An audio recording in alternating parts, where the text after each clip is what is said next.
Okay, let's just dive right into this explainer and solve a medical mystery that honestly I bet a lot of you have experienced firsthand, right? Have you ever picked up your monthly prescription, noticed the pills look completely different, and suddenly felt like the medicine just wasn't working right? If you've ever felt like your meds were somehow off after the pharmacy switched you from a brand name to a generic, let me reassure you right now, you're not crazy and you are absolutely not alone.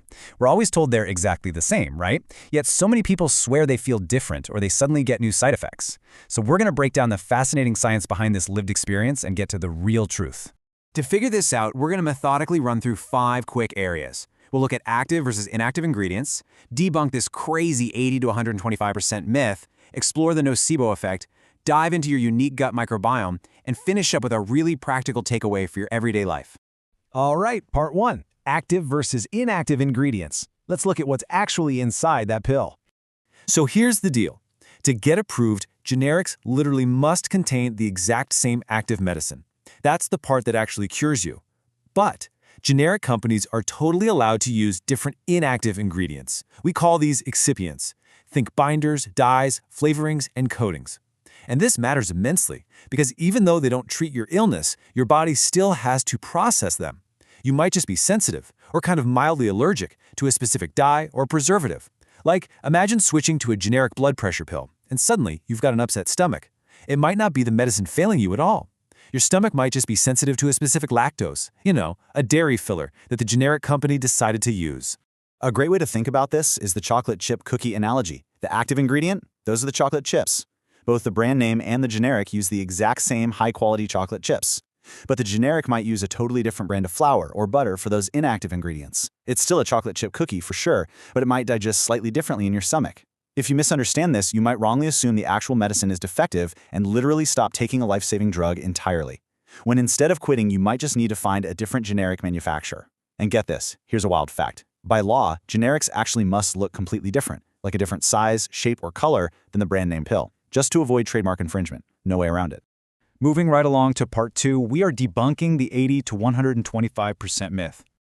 Okay, so there's this huge internet rumor that says the government allows generic drugs to be anywhere from 20% weaker to 25% stronger than the brand name. That is absolutely false. It's based on a completely misunderstood statistical math rule.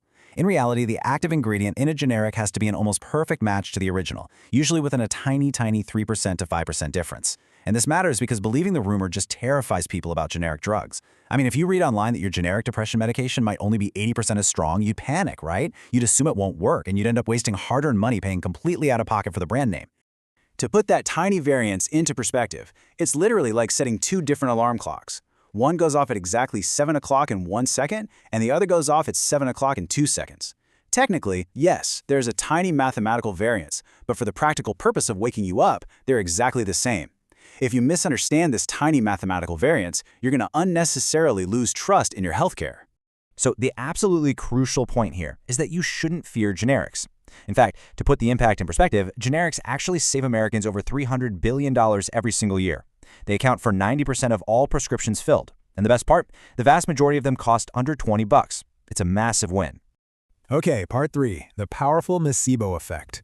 This is where the mind-body connection gets really interesting. So you definitely know about the placebo effect, right? Well, this is its evil twin, the nocebo effect. This is what happens when your negative expectations about a drug actually cause your body to experience real physical side effects.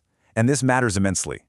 When you're used to this very familiar purple brand name pill, and suddenly the pharmacy hands you this chalky white generic, it's totally normal to feel anxious. But that anxiety triggers an expectation-guided search in your body.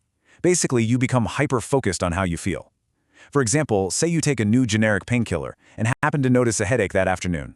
You instantly and unfairly blame the generic pill, even though you were going to get a normal headache anyway just from a lack of sleep. It's just like, when someone mentions head lice and suddenly your scalp starts itching uncontrollably? Your brain expected an itch, so it literally created one. Misunderstanding this incredible brain power is actually dangerous because it might make you quit a perfectly good medication just because the pill's new shape or color kind of spooked you. And if you're sitting there thinking this sounds a bit fake, get this. Amazingly, fMRI brain scans show that expecting a negative side effect literally activates real pain processing centers in your central nervous system. It's not just in your head, your body's actually feeling the pain. Studies even show that simply slapping a brand-name sticker on a fake sugar pill makes people report fewer side effects than if that exact same fake pill had a generic sticker on it. The human mind is just incredibly powerful. That brings us to part 4, your unique gut microbiome. Let's look deep inside your stomach. Your gut microbiome is made up of trillions of unique bacteria, and they digest things differently. Because your gut bacteria are literally as unique as your fingerprint, they interact with those inactive fillers we talked about earlier in completely different ways from person to person. That's exactly why one friend might feel great on a generic, while another gets bloated or nauseous. Their specific bacteria heavily fermented the pill's coating. It's just like a concert security team at the door. Depending on who is working security that night, they might let certain things into the venue easily, while stopping others and causing a massive commotion. If you don't realize your stomach bugs play this huge role, you might mistakenly label all generics as just cheap or bad, and you would completely miss the amazing fact that the massive genetic pool of bacteria in your gut, which, by the way, is vastly larger than your own human DNA, can actually eat or transform parts of a medicine before it ever even hits your bloodstream. How crazy is that?